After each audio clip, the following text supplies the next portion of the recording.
Hello दोस्तों, आज की ब्रेकिंग न्यूज, बड़ी खबरें, मुख्य समाचार और ताज़ा तरीन हेडलाइंस के साथ मैं गोपाल मिश्रा हाजिर हूं लेकर आज का अखबार। सुन लिया, समझो, पढ़ लिया। दोस्तों, आज तारीख है 5 जनवरी 2023 और दिन है गुरुवार। आज की लेटेस्ट न्यूज अपडेट्स में हम जानेंगे देश में ओमिक्रॉन के सब वेरिएंट XBB.1.5 के मिले 5 नए मामले। दुनिया की पहली उड़ने वाली मोटरसाइकिल की बुकिंग हुई शुरू। क्रिकेटर ऋषभ पंत को इलाज के लिए देहरादून से मुंबई एयरलिफ्ट किया गया। शाहरुख खान की मच अवेटेड फिल्म पठान का ट्रेलर 10 जनवरी को होगा रिलीज। और ऐसी तमाम बड़ी खबरों पर डालेंगे नजर। तो चलिए फटाफट शुरुआत करते हैं आज के रोचक तथ्य के साथ। अक्सर पेरेंट्स बच्चों को हिदायत देते हैं कि झूठ नहीं बोलना चाहिए, लेकिन अब स्थितियां बदल रही हैं। ब्रिटेन में हाल में हुई एक स्टडी में सामने आया है कि पेरेंट्स बच्चों से अब वह बात सुनना पसंद करते हैं जो वे चाहते हैं। कई बार सच बोलने पर पेरेंट्स सख्ती से पेश आते हैं। इस स्थिति में अपने पेरेंट्स को देखकर बच्चे झूठ को घुमा फिरा कर बोलना सीख रहे हैं ताकि उनके पेरेंट्स को अच्छा लगे। माता पिता की प्रतिक्रियाओं से बच्चे अपने आप यह बात भी सीख जाते हैं कि सच्चाई को तोड़ मरोड़ कर कैसे पेश किया जाना चाहिए। अब सुनते हैं देश दुनिया राजनीति की सभी बड़ी खबरें। भारत, चीन, अमेरिका, दक्षिण कोरिया और जापान जैसे देशों में कोरोना के मामले तेजी से बढ़ रहे हैं। चीन और ब्रिटेन में कोरोना के बढ़ते मामलों के चलते लोगों को हॉस्पिटल में बेड नहीं मिल रहे हैं। इस बीच भारत में भी ओमिक्रॉन के सब वेरिएंट XBB.1.5 के 5 नए मामले सामने आए हैं। इनमें 3 गुजरात के हैं, जबकि कर्नाटक और राजस्थान में एक एक केस मिला है। पिछले 24 घंटे की बात करें तो देश में कोरोना के 175 नए मामले सामने आए हैं। फिलहाल कोरोना के 2570 एक्टिव केसेस भारत में हैं। दोस्तों, आज के अखबार को पसंद करने के लिए और इसे अपने डेली रूटीन का हिस्सा बनाने के लिए बहुत बहुत धन्यवाद।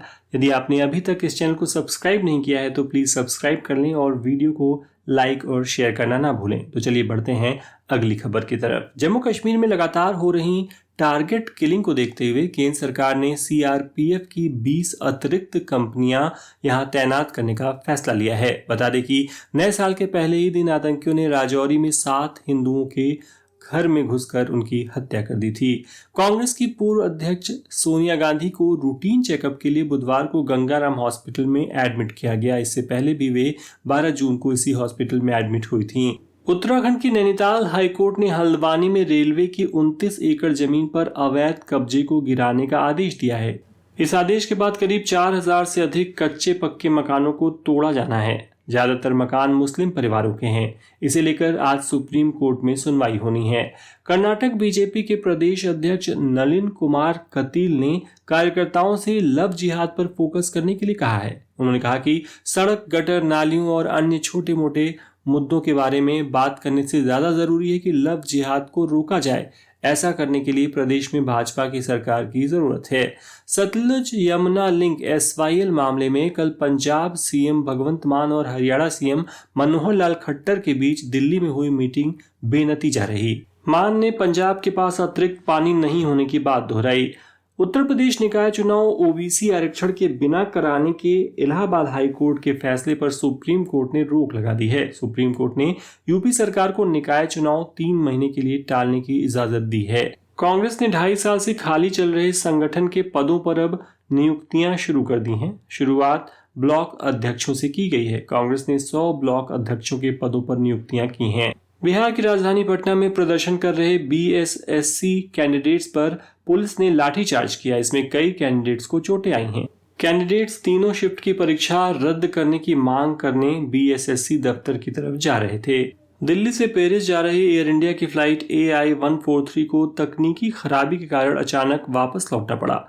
दिल्ली एयरपोर्ट पर इसकी इमरजेंसी लैंडिंग कराई गई। फ्लाइट में 210 यात्री सवार थे।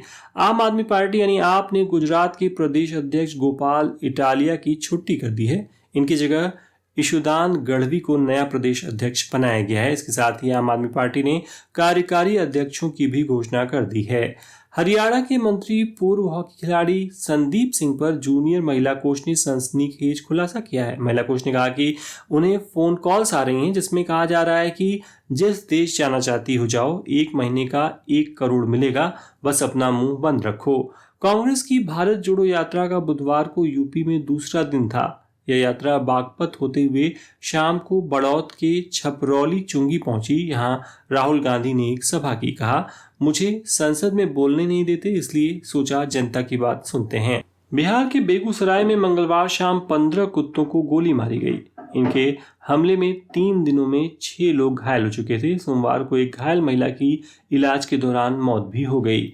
दिल्ली के चर्चित श्रद्धा वालकर की हत्या करने और फिर उसके शरीर के 35 टुकड़े करने के मामले में बुधवार को माइटोकॉन्ड्रियल डीएनए रिपोर्ट आ गई, जिसमें जंगल में फेंके बाल और हड्डी के सैंपल भी मैच हो गए हैं।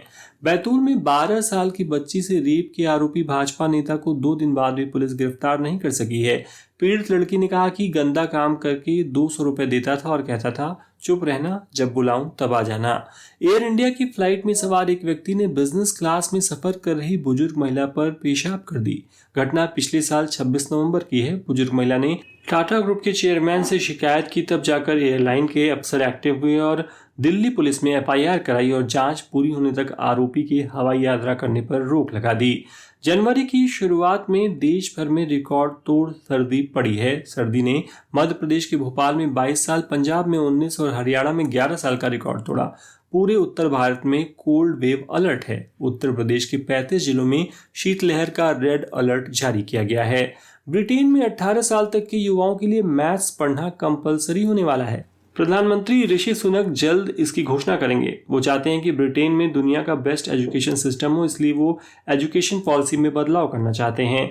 पाकिस्तानी फौज के पूर्व अफसर मेजर आदिल रजा ने आरोप लगाया है कि मुल्क की फौज और खुफिया एजेंसी आईएसआई नेताओं के अश्लील वीडियो बनवाती है और इसके लिए देश की टॉप एक्ट्रेसेस की मदद ली जाती है। उधर पाकिस्तान के पंजाब प्रांत में खुफिया एजेंसी आईएसआई के 2 अफसरों की गोली मारकर हत्या कर दी गई है। तालिबान या टीटीपी पर इसका शक है। कल पाकिस्तान से जुड़ी ये भी रिपोर्ट आई कि इमरान खान एक नहीं बल्कि 4 अलग अलग जगहों से गोली के शिकार हो रहे थे। ये गोलियां 4 शूटर्स ने चलाई थीं। इनमें से एक की गिरफ्तारी हो चुकी है। अब सुनते हैं बिजनेस वर्ल्ड की latest news. National green hydrogen mission को मंजूरी दी गई है। इस मिशन के तहत सरकार भारत को ग्रीन हाइड्रोजन हब बनाना चाहती है। सरकार ने 2030 तक 50 लाख टन ग्रीन हाइड्रोजन बनाने का लक्ष्य रखा है। केंद्रीय मंत्री अनुराग ठाकुर ने बताया कि नेशनल ग्रीन हाइड्रोजन मिशन के लिए 19,744 करोड़ रुपए की मंजूरी दी गई है। दुनिया की पहली उड़ने वाली मोटरसाइकिल की बुकिंग शुरू हो चुकी है। ये मोटरसाइकिल 30 मिनट तक 96 किलोमीटर प्रति घंटे की रफ्तार से उड़ान भर सकती है।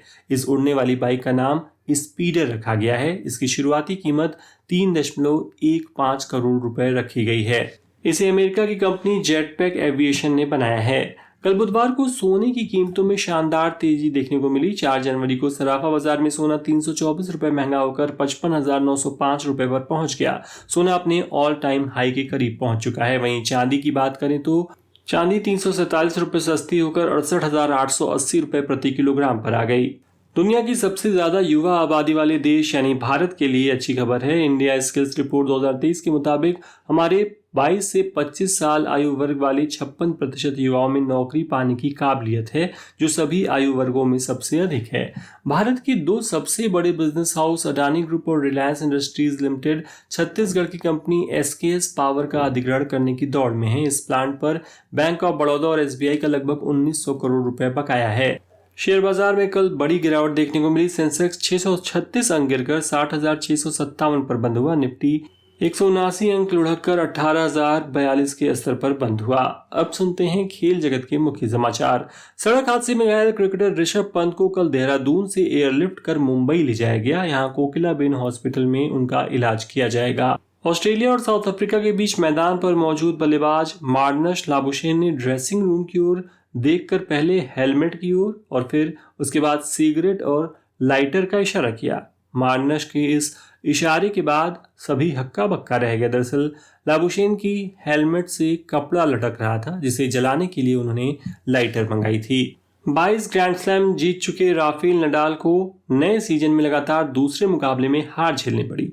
यूनाइटेड कप में ऑस्ट्रेलिया ने स्पेन को 3-2 से हराया। स्पेन अपने ग्रुप में सबसे नीचे है, जबकि ऑस्ट्रेलिया दूसरे नंबर पर पहुंच गई है। पाकिस्तान और न्यूजीलैंड के बीच खेला जा रहा कराची टेस्ट रोमांचक स्थिति में पहुंच गया है। हालांकि अभी दोनों टीमें बराबरी पर हैं। बुधवार को मुकाबले के तीसरे दिन पाकिस्तान की टीम ने पहली पारी में 9 विकेट पर 407 रन बना लिए हैं। इससे पहले न्यूजीलैंड पहली पारी में 449 रन बनाकर ऑल आउट हो गई थी।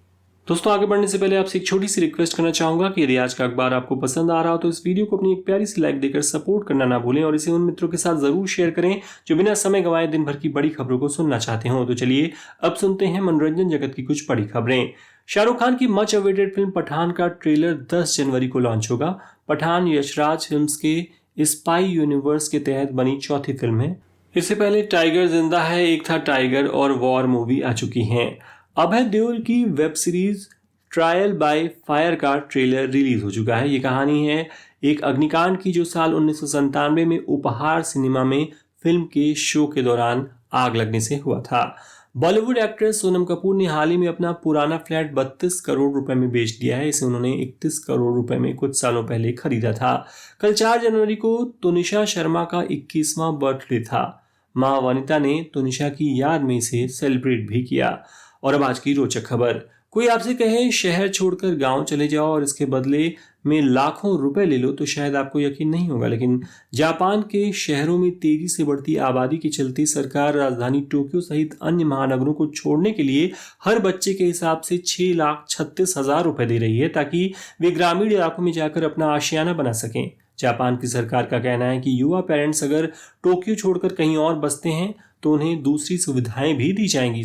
तो दोस्तों ये हो गई आज के प्रमुख समाचार पत्रों में छपी ताजा तरीन खबरें। अब समय है कल पूछे गए प्रश्न का उत्तर देने का। कल मैंने पूछा था भारतीय सेना की fire and fury corps papers की कैप्टन और सियाचिन बैटल ग्राउंड में तैनात होने वाली पहली महिला अधिकारी का नाम क्या है? शिवा चौहान, हेमा जाधव या राधा शर्मा? सही जवाब है शिवा चौहान।